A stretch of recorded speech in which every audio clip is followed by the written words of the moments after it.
គារចាស់ជាច្រើនដែលបានបោះបង់ចោលនៅលើភ្នំបូកគោចង់ដឹងថានៅខាងក្នុងនឹងមានអ្វីខ្លះតើទស្សនាជាមួយខ្ញុំណាភេនទាំងអស់គ្នា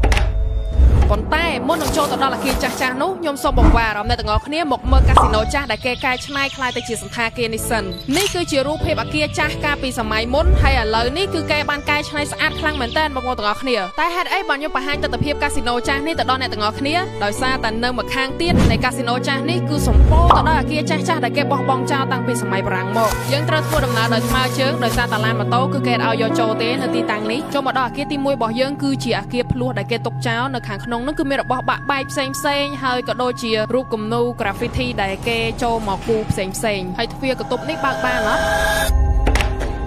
បើកអត់បានផងគេចាក់សោអរិយបើកទ្វារបានមានជម្រើសមួយទៀតគឺយើងចូលទៅតាមទ្វារបាក់បែកមួយនេះហើយបន្ទាប់ដែលខ្ញុំចូលតាមទ្វារបាក់បែកនេះគឺជាចក្រានបាយមានឡាបូលាងដៃមានប្អួរចឹងទៅអគារមួយនេះបងប្អូនទាំងអស់គ្នាមកទស្សនាពេលថ្ងៃបានទេណាកុំមកពេលយប់ដូចជាមិនសូវស្រួលសោះ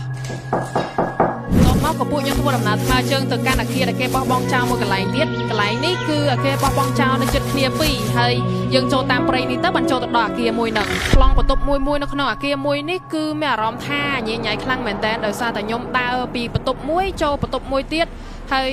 ដូចសួនវែងចឹងបើសិនជាបងប្អូនទាំងអស់គ្នាដើរមកអគារនេះគឺត្រៀមចិត្តត្រៀមកាយឲ្យហើយកុំឲ្យភ្ញាក់នៅរូបគំនូរដោយសារតែរូបគំនូរច្រើនណាស់នៅខាងក្នុងអគារនេះនេះគឺជាកន្លែងមួយចំណែកដែលខ្ញុំបានទៅនៅពេលដែលខ្ញុំជិះម៉ូតូទ្រីបទៅកំពតចឹងចាំរងចាំទស្សនា vlog រោគរ៉ារបស់ខ្ញុំទាំងអស់គ្នាជម្រាបលាបងប្អូនទាំងអស់គ្នាបាយបាយ